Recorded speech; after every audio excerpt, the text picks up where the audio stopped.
하나님의 말씀을 우리 봉독하도록 하겠습니다. 요한복음 13장 31절과 32절을 찾으시기 바랍니다. 요한복음 13장 31절과 32절을 한 목소리로 합독하겠습니다. 그가 나간 후에 예수께서 이르시되 지금 인자가 영광을 받았고 하나님도 인자로 말미암아 영광을 받으셨도다. 만일 하나님이 그로 말미암아 영광을 받으셨으면 하나님도 자기로 말미암아 그에게 영광을 주시리니 곧 주시리라. 아멘.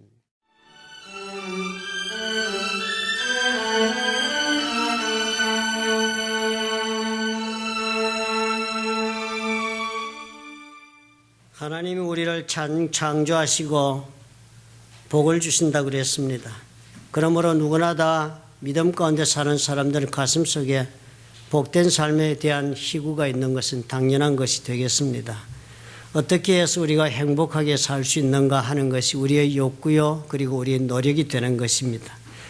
참으로 하나님께서 창조한 모든 피조물과 사람들은 이 점에서 그 모습을 달리해요. 우리는 이 모든 피조물들, 사람이 아닌 모든 피조물, 짐승들과는 우리가 전혀 다른 삶의 길을 걷는 것입니다.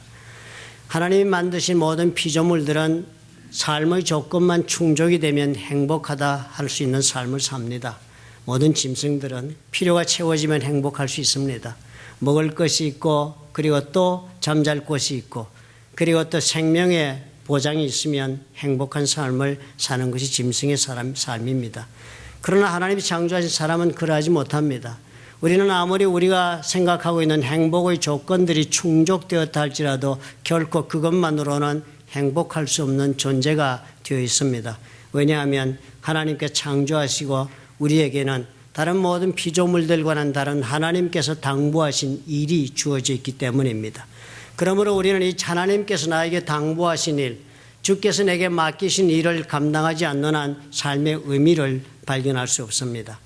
삶의 의미를 발견하지 못하면 우리 삶에서 우리는 결코 만족이 있을 수 없고 그래서 행복하다 하는 생각을 가질 수가 없습니다. 우리는 많은 경우에 내 삶은 그래서 어떻게 살아야 좋을까를 생각합니다. 삶을 살아가면서 우리는 많은 의미 있는 일을 스스로 발견하지 않아요. 그러나 내가 의미 있다고 생각하는 일들이 언제까지나 의미 있게 내 삶을 붙잡아 주지 못할 때가 찾아올 경우가 대부분인 것입니다. 우리는 그럴 때 우리는 실망하게 되고 내가 오늘까지는 의미 있다고 생각하고 살아왔던 것이 오늘 내가 의미 없는 일로 변하는 것 때문에 우리는 공허하게 내 삶이 참으로 의미가 없는 것 때문에 불행해지고 비참해지기도 하는 것입니다. 가까운 경우로도 여러분 미국 와서 다 누구나 경험한 것이 자식 키우는 것이 아니었습니까? 미국에 오신 분들은 다 가장 큰 꿈 중에 하나가 자식들을 잘 키워보겠다는 꿈이었습니다. 그것이 그 삶의 의미였습니다. 평생 동안 자식을 위해 헌신하고 그리고 또 모든 삶에 모든 힘을 다 쏟아서 사는 것이 그래서 행복했습니다. 그것이 내 삶의 가장 의미 있는 일이라고 믿었기 때문이죠. 그런데 자식 그래서 다 내가 의미를 둔 만큼 자식들은 다 성장해서 각자 자기 길을 가면서 사람의 구실도 하고 자기의 삶을 마음껏 살 수 있는 그런 사람들이 되어서 다 성공을 하는데 그런데 정작 거기에 의미를 두고 살았던 나는 어떻게 되었습니까? 결코 내 그 의미가 영원히 지속되지 않는 것을 발견한다는 것은 그리 먼 시간의 일이 아닌 것입니다. 금세 우리 삶에 찾아오게 되고 우리는 다시 나에게 질문하게 되는 것입니다. 나는 과연 무엇 때문에 살았던가? 우울하게 됩니다. 참으로 우리가 살아가면서 이런 여러 가지 종류로 우리 삶 가운데 우리가 다 경험하는 것입니다. 우리는 그러므로 오늘 이 예수 그리스도 이 말씀을 통해서 한 가지 생각해 볼 필요가 있습니다. 예수님은 그렇다면 무슨 일에 어떻게 의미를 두고 한평생을 사셨나? 그래서 예수님은 과연 그렇게 사신 인생이 그렇다면 예수님으로서는 가장 행복하였던 선택이었던가 하는 문제를 우리가 생각해 보고 그리고 우리 삶에 비추어 볼 수가 있으면 좋겠습니다. 예수님이 이 땅에서 일생은 어떻다고 여러분 생각하십니까? 그분은 행복한 인생을 사셨다고 생각이 드십니까? 아니면 비참한 형극의 길을 걸었다고 생각이 드십니까? 그 모든 문제에 대한 답을 하기 전에 우리가 분명하게 쉽게 답할 수 있는 것은 우리 예수님께서 행복했던 비참했던 간에 우리 주님께서는 참으로 놀랍게도 가장 의미 있는 일을 하신 그 삶을 살았다는 데는 누구나 다 동의하실 것입니다. 오늘 우리 예수께서 하시는 말씀을 한번 우리가 들여다봅시다. 요한복음 13장 31절 우리가 읽은 말씀의 시작이 이렇게 합니다. 그가 나간 후에 예수께서 이르시되 지금 인자가 영광을 받았다고 그랬습니다. 우리말로 인자가 영광을 받았다고 그랬는데 영어 문장이나 그리스 성경 원어를 보면 수동태로 되어 있습니다. 예수께서 영광스럽게 되었다 이렇게 되어 있습니다. 지금 내가 영광스럽게 되었다 하는 것입니다. 지금 주님께서 자신이 자신을 영광스럽게 만든 것이 아니고 누군가가 무엇인가가 주님으로 하여금 영광스러운 존재로 될 수 있도록 그렇게 만드셨다 그랬습니다. 그런데 말씀이 대단히 추상적이니까요. 우리가 조금 생각해 보아야 하겠습니다. 이 문장의 시작에 나온 단어를 우리가 주목합시다. 그가 나간 후에 그랬다 합니다. 그가 나간 후에 예수님 말씀하시는데요. 그가 나간 후에 가롯 유다가 예수님을 팔기로 작정하고 그 밤으로 들어간 그 시간 후에 지금 인자가 영광을 받았다. 내가 영화롭게 되었다라고 주님이 말씀을 하신 거예요. 그러니까 주님께서 영광을 받게 되었다는 것은 가롯 유다가 예수 그리스도를 대제사장들에게 팔고 그리고 십자가에 올라가셔서 돌아가시는 그것 때문에 예수님은 말씀하신 거. 내가 지금 이 일을 완수하게 되었으니 지금 이 일을 지금 시작하게 되었으니 내가 정말 영광스럽게 되었다고 그랬습니다. 왜 하필 주님께서는 십자가 얘기를 이때 하십니까? 왜 그것이 본인에게 영광의 길이라고 주님 말씀하십니까? 그것은 바로 그것 때문에 주님께서 이 땅에 보내심을 받았기 때문입니다. 마태복음 20장 28절은 우리에게 그렇게 전해줍니다. 인자가 온 것은 섬김을 받으려 함이 아니라 도리어 섬기려 하고 자기 목숨을 많은 사람의 대속물로 주려 함이니라. 궁극적인 목적이 뭐라고 그랬습니까? 예수님이 이 땅에 온 것은 많은 사람들을 위하여 자기 자신을 들여서 그 사람의 몸값을 갚아주는 그런 대속물이 되도록 하기 위하여 예수께서 이 땅에 오셨다는 것입니다. 그러니까 하나님께서 예수 그리스도를 사람의 몸을 입고 이 땅에 내려오게 하신 데는 목적이 분명했습니다. 하나님의 뜻이 있었습니다. 그 뜻이 무엇이었다고요? 많은 사람을 위하여 너희 목숨을 저들의 몸값으로 주라라고 당부하신 것이 하나님께서 예수 그리스도를 향하여 가지고 계신 뜻이었습니다. 그래서 주님이 십자가에 올라가신 것입니다. 예수님이 지금 그 말씀을 하신 것이에요. 내가 이제 그래서 십자가에 올라가는 게 시작되었다. 그래서 어떻게 해요? 결론적으로 이 십자가는 하나님께서 나에게 당부하신 일을 내가 해서 영광을 내가 입게 되었다. 그리고 그것이 또한 하나님에게 영광이 되는 일이다라고 말씀하는 거예요. 예수님의 입장에서는 자신의 인생이 지금 어떻게 된 것입니까? 인생의 길을 걸어온 동안에 하나님께서 그 일생을 통하여 성취시키고자 하는 일을 지금 예수님이 이루고 계신 것이라니까요. 예수님께서는 하나님의 뜻에 그 놀라운 계획이 지금 자신의 삶을 통해 실현되고 있는 것이니까요. 놀라운 지금 성취가 그의 삶 가운데 하나님의 뜻이 이루어지는 일이 벌어지는 것입니다. 그것이 영광이라 하는 것이에요. 사실 영광이라 말씀하신 그 단어의 뜻은 그러므로 우리는 그렇게 이해하면 되겠습니다. 영광이란 무엇인가? 하나님께서 나의 삶에 계획하신 바를 성취시킬 때 일어나는 현상이다 하는 것입니다. 사실 많은 사람들이 영광이라는 단어를 쉽게 사용하지만 그것이 과연 무슨 뜻인지는 모른 채 사용하는 경우가 많습니다. 예수님은 그런데 이것이 어떻게 해요? 자신의 인생을 걸었습니다. 그것이 자신에게 주어진 인생의 목적이었으니까요. 그래서 그 하나님의 뜻을 따라서 자신의 목숨을 내놓았으므로 그 뜻에 순종했기 때문에 그것이 영광이 된 것입니다. 예수님 그렇다면 행복하셨을까요? 그것을 판단하려면 우리는 성경을 뒤져보아야 합니다. 요한복음 13장 32절에 주님은 이렇게 말씀을 마무리 지었습니다. 만일 하나님이 그로 말미암아 영광을 받으셨다면 하나님도 자기로 말미암아 그에게 영광을 주시리니 곧 주시리라. 하나님께서 예수 그리스도로 인하여 영광을 받으셨다면 하나님이 그 예수 그리스도로 인하여 영광을 받으셨으니까 그에게 예수 그리스도에게 영광을 주시는데 그 영광을 곧 주실 것이다. 미래형입니다. 주님이 지금 십자가에 올라갈 때는 아직 주님이 그 영광의 보상을 받지 못했습니다. 그런데 주님 말씀하시는 거예요. 약속이 있다. 내가 하나님의 영광을 위해 삶을 살면 하나님은 가만히 있지 않으시고 내가 하나님께 드린 그 영광에 대한 보상을 나에게 주신다고 그랬습니다. 주실 것이다. 그리고 그 주신 것이 히브리서 12장 2절에 이렇게 적혀 있습니다. 주님이 십자가 올라가심으로 그의 삶 가운데 성취되는 일이 있었습니다. 12장 2절은 그것을 이렇게 적었어요. 믿음의 주요 또 온전하게 하시는 이 예수를 바라보자. 그는 그 앞에 있는 기쁨을 위하여 십자가를 참으사 부끄러움을 개의치 아니하시더니 하나님 보좌 우편에 앉으셨느니라. 그래서 그 영광으로 하나님께서 갚아주신 것이 무엇이었다고요? 하나님 보좌 우편에 주께서 기쁨으로 앉아 계신 거예요. 하나님 보좌 우편이라는 것은 하나님께서 능력을 부여하시고 위임하신 능력자의 자리에 예수께서 앉으신 것을 뜻합니다. 하나님의 능력을 대행하는 자의 자리에 앉은 것을 뜻하는 것입니다. 그런데 예수께서 어떻게 해요? 그 자리에 앉는 보상을 받으신 거예요. 하나님께서 예수 그리스도를 영광스럽게 한 것이 바로 그런 방식이었던 것입니다. 그런데 그 자리가 어떤 자리라 했습니까?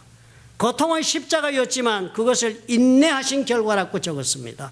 예수님의 인내하신 결과로 그 인내의 이유가 무엇이었습니까? 하나님께서 나를 향하여 가지고 계신 뜻을 이루어야 하기 때문에 주님은 그 길이 고통스러웠지만 인내했던 것입니다. 그리고 그 인내는 결국 영광의 자리까지 인도해 주신 것입니다. 그러므로 우리가 이것을 깊이 명심하고 살아야겠습니다. 하나님 앞에서 가장 의미 있는 일을 하고 산다는 것이 너무나도 중요하다는 것입니다. 우리가 삶을 살아가면서 우리는 의미 있는 일을 수없이 발견하지요. 그러나 그 의미 있는 일 모든 것을 우리가 다 가장 중요하게 생각하고 살아서 하나님께 영광을 돌려지는 것은 결코 아니요. 또 내가 의미 있는 일을 무조건 했다고 해서 내가 행복해진다는 보장이 절대로 없는 것이라는 것을 우리가 주목해야 하는 것입니다. 사람의 숫자가 세상에 많은 만큼 의미 있다 하는 일들의 종류도 수도 없이 많을 수 있습니다. 그러나 그 의미라는 것이 영원한 의미가 있어야 합니다. 영원한 의미가 있지 아니고 잠시 잠깐 있다가 사라지는 그런 의미라면 그것은 결국은 나에게 무의미한 일로 돌아가고 말 것입니다.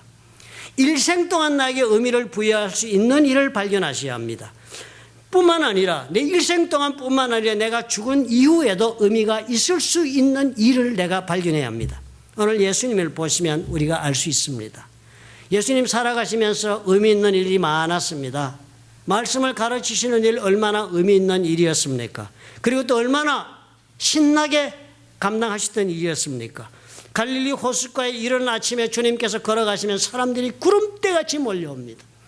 어느 날 베드로 앞을 지날 때도 사람이 구름대같이 몰려와서 밀고 당기는 바람에 운신할 수가 없어서 베드로의 배에 올라타고 모래사장에 있는 백성들을 향하여 주님 말씀을 전하셨습니다. 그날.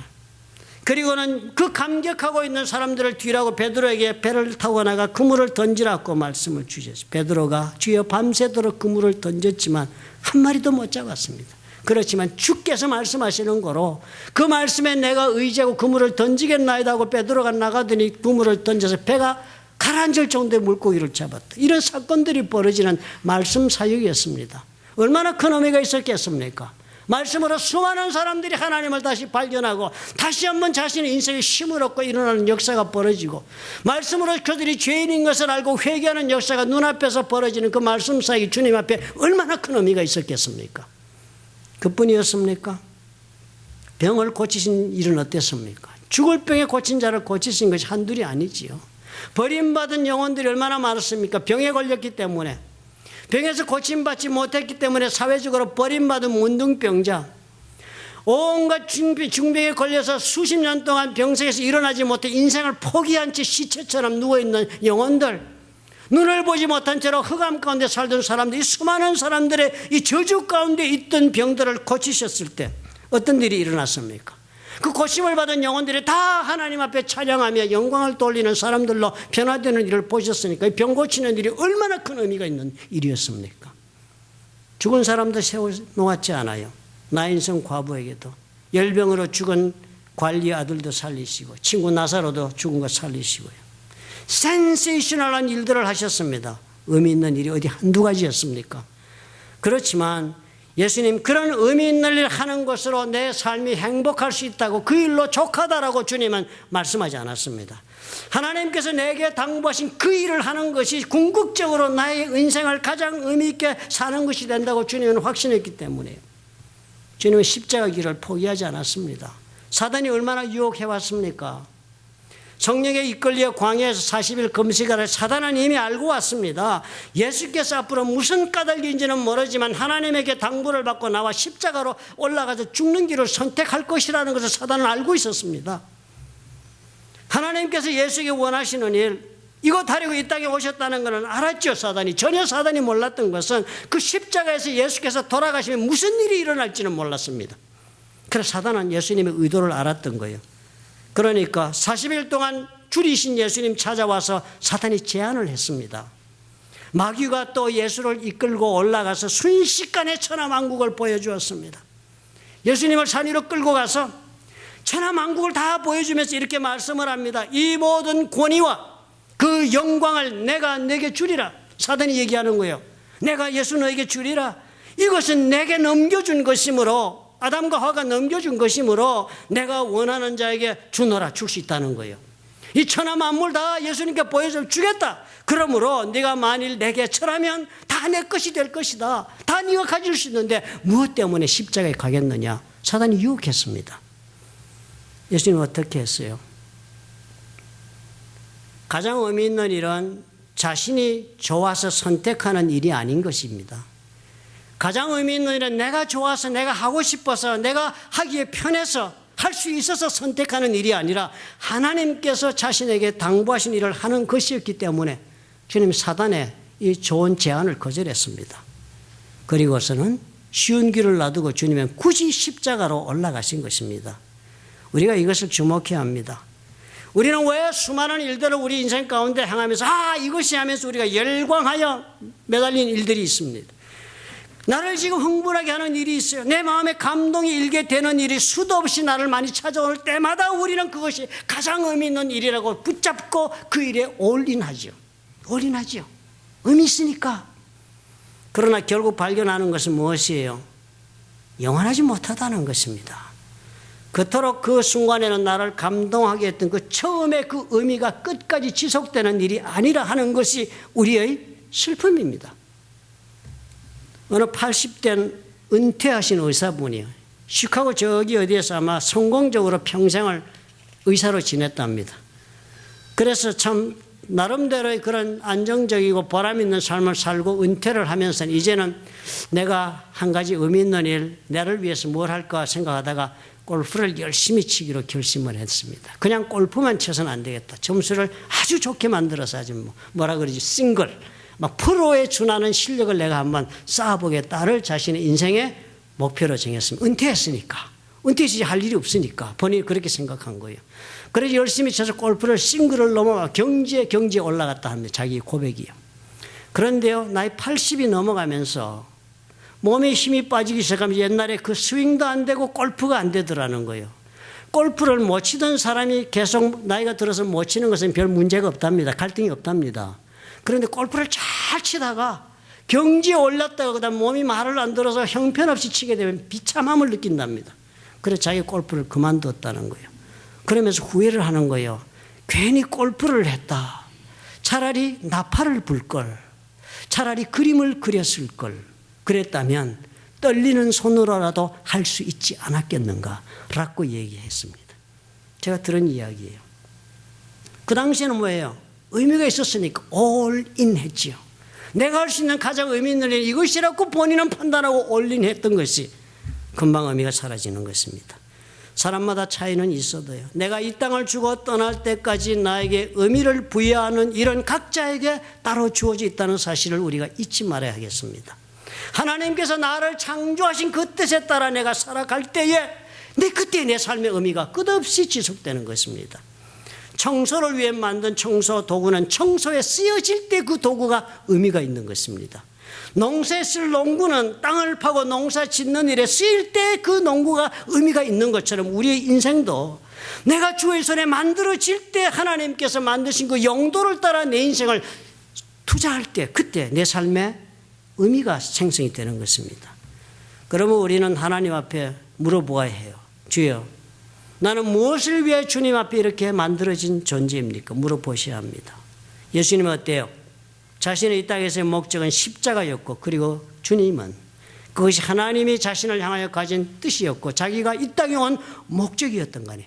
그 수많은 다른 의미 있는 일을 다 내려놓고 궁극적인 그 목적을 향하여 자기 자신의 삶을 던졌습니다. 말씀만 전하고 병만 고치면 일신의 영광은 극도에 달했겠지요. 그러나 어떻게 해요? 하나님이 계획하신 바는 이루지 못했을 것입니다.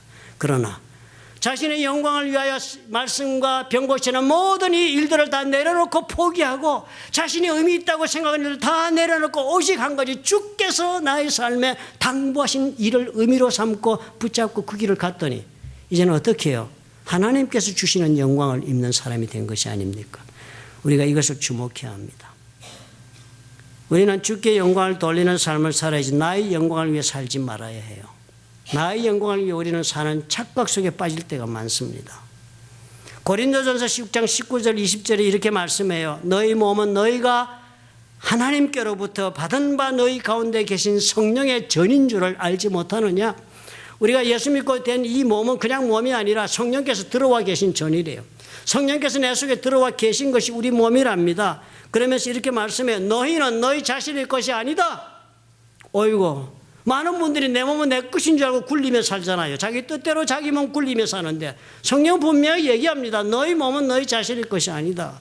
웬고하니 값으로 산 것이 되었다. 예수께서 너희들의 몸값을 지불하고 산 것이 되었으니 너희 몸은 더 이상 너희 것이 아니다.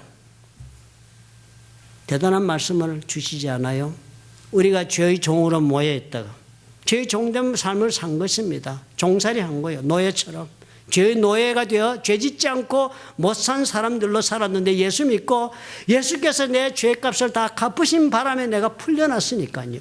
마치도 노예 시장에서 내 몸값을 지불하면 내가 그 주인에게서 풀려나듯이 나는 죄의 죄의 주인으로부터 나는 풀려난 것입니다. 그렇게 된 너희들인데 그렇게 값을 주고 샀으니 그래서 네가 자유 몸이 되었다고 자유인이 되었다고 네 것이라고 생각하느냐? 성경이 도전하는 거예요.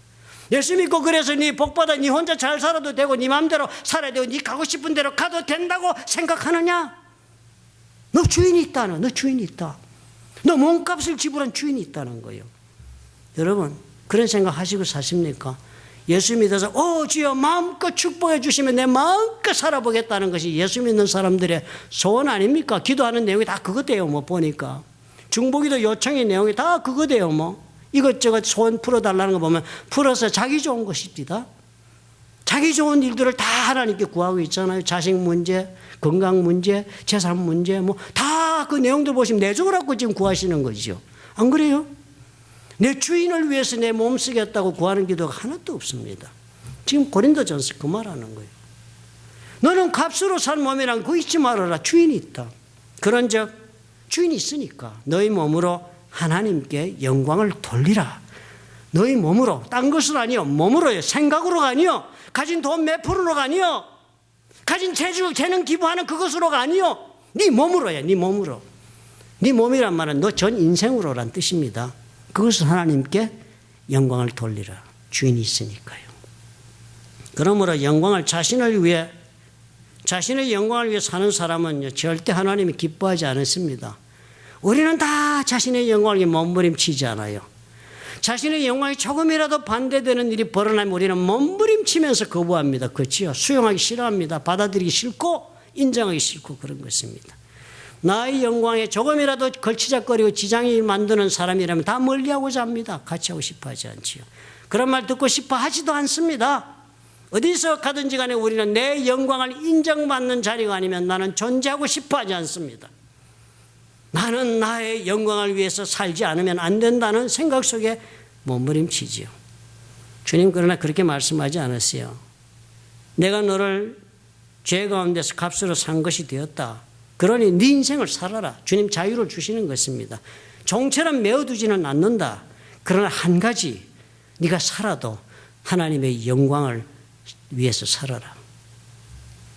하나님께서 우리를 이렇게 만드셨다면 이렇게 사셔야 해요.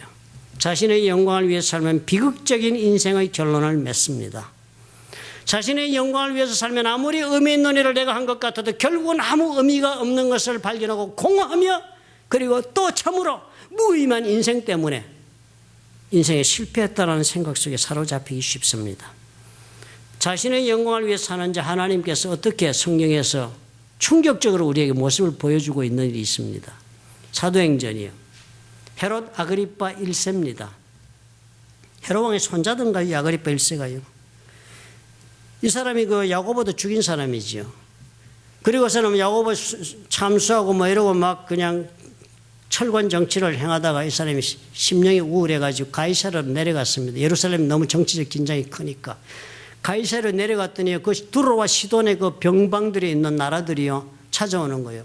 찾아와서는 헤롯 아그리파 왕이 그냥 아부하면서 막 그 와가지고 막 화목하기를 청합니다. 좀 우리하고 잘 지냈으면 좋겠다 싶어서 막 와서 그냥 간신배들이 다 찾아온 거예요. 와가지고 막 위로하고 칭송하고 막 그랬습니다.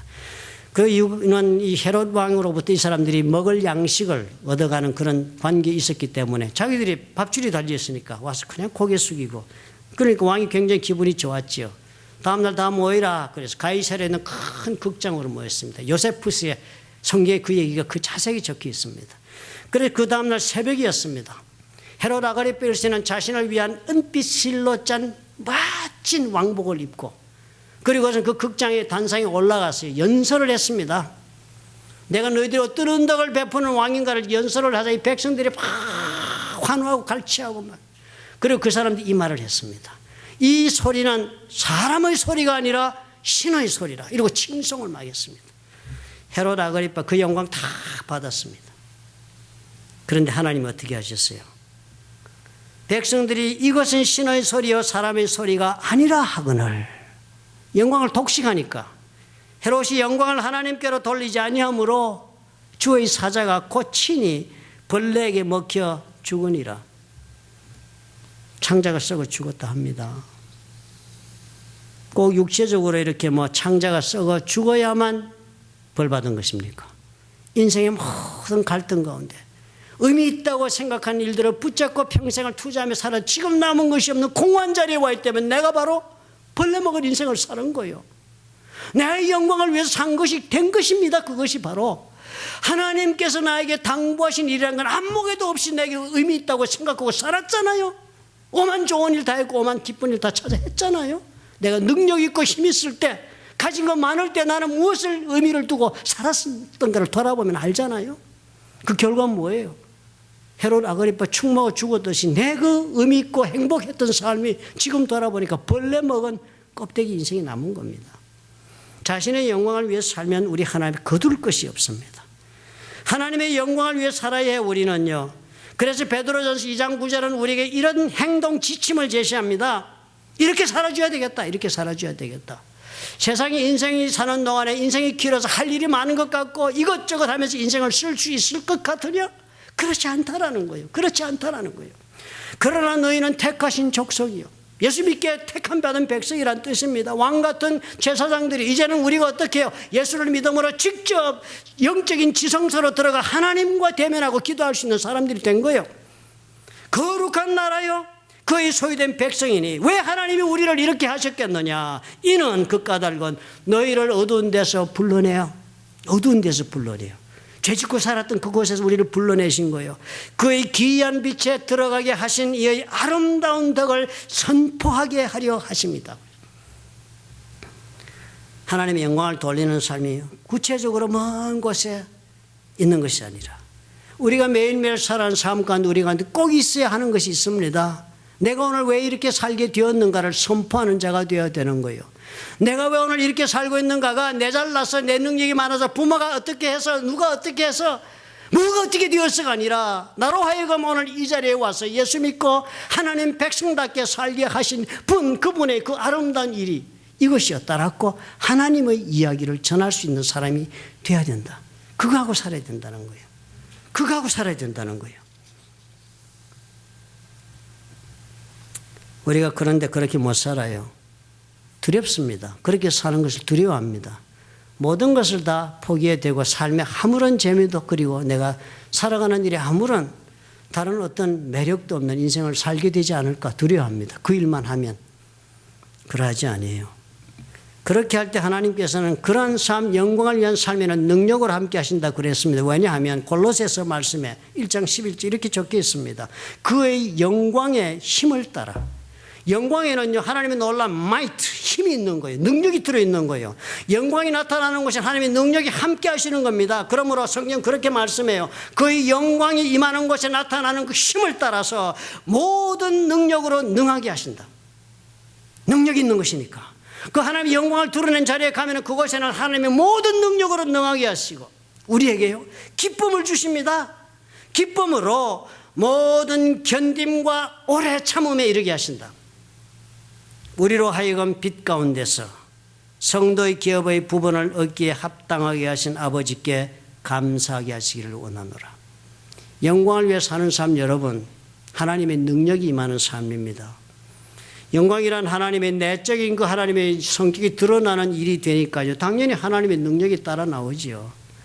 그러므로 우리가 이 모든 우리 몸을 통해서 영광을 드리겠다라고 작정하고 걸음을 내디시면 나머지 주께서 힘을 부어 주시는 것입니다. 살 수 있도록. 기쁨으로 모든 것을 견딜 수 있게 그런 기쁨을 주십니다.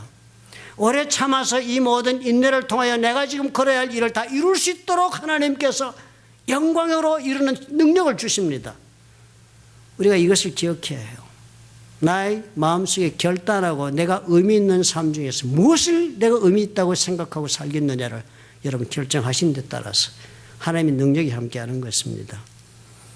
영광의 이 길은, 그래서 이 길은 우리가 힘들기 때문에 두려워하지만 하나님이 함께하시는 길이고 또 좁은 길일 것입니다. 주께서 그 길을 우리에게 오라고 부르시지 않으십니까? 제자들에게 주님 그 당부하셨어요. 그 길이 쉬운 길이 아니니까. 그러나 걸음을 걸으면 주께서 함께 하시는 길이니까 날마다 자기 자신을 부인하고 오라 하십니다. 날마다 내 자신을 부인해라. 그리고 제 십자가를 지고 오라고 주님이 당부하시는 길입니다. 날마다 나를 부인하는 것은 목적 없는 자기 부인이 아니죠. 나는 못난입니다. 나는 그저 모자란 사람입니다. 불쌍한 존재입니다. 로 끝나는 것은 자기 부인이 아닙니다. 그것은 자기 비하지요. 목적이 있어서 내가 아무것도 아니라고 말씀할 수 있어야 해요. 나는 무엇 때문에 내가 아무것도 아니라고 말합니까? 내가 무엇 때문에 나는 내 권리를 포기합니까? 이 목적이 있어야 되는 거예요. 이 목적, 주님께 영광을 위하여 내가 부인하는 것이 그게 주님 원하시는 부인이지요. 십자가의 길은 나를 죽이는 길이에요. 고생하는 길이 십자가 길 아닙니다. 고통당하는 길이 십자가 길이 아니에요. 십자가 길은 죽는 길이에요. 주님께서 그 말 하시는 거예요. 목적을 두고 네가 네 자신을 부인해라. 주의 영광을 위해서 너는 네 자신 낸 것을 주장하지 말고 너를 부인해라. 그리고는 그 고통의 길을 올라와서 너를 죽여라. 죽으라는 거야. 네가 살아서 지금 이 일을 달성할 수 있는 일은 아니다. 네가 죽어야 한다. 나의 모든 생각과 스스로 높아진 것을 쳐서 나를 죽이는 일을 내가 해야 되는 거예요. 그렇게 해서 오시랍니다. 예수님 그렇게 해서 어떤 일이 벌어졌습니까? 사단의 역사가 뒤집어졌습니다. 우리가 그 길을 걸으면 우리의 그 길의 선택 때문에도 사단의 역사는 뒤집어질 것입니다. 예수님 그렇게 하셔서 아담과 하와의 역사를 원상으로 되돌려 놓았습니다. 십자가에 올라가시는 길을 선택함으로. 우리도 그 길을 걸으면요, 우리 인생의 모든 잘못되고 깨어진 인생의 그 삶들과 사람들 다 되돌려 놓을 수 있는 일이 하나님의 손에서 벌어지는 것입니다. 여러분 오늘 기억하십시다. 우리의 삶의 행복이나 의미 있는 일이 내가 결정하는 것이 아니다. 주께서 결정하신 일입니다. 그 길을 여러분 선택하시면 하나님께서 능력으로 영광을 돌리실 수 있도록 인도하실 것이다. 그 길이 힘든 길이요, 좁은 길이요, 내를 부인해야만 하는 길이고 또 십자가를 져야만 해요. 그렇지만 주께서 어떻게 해요? 예수 그리스도를 영광스럽게 하신 것처럼 저와 여러분 모두에게도 하나님의 목적을 위해 산 영혼들에게 주시는 영광의 분복이 있음을 여러분 믿으시기 바랍니다. 믿으시면 아멘 하시기 바랍니다. 기도하겠습니다. 좋으신 아버지 하나님,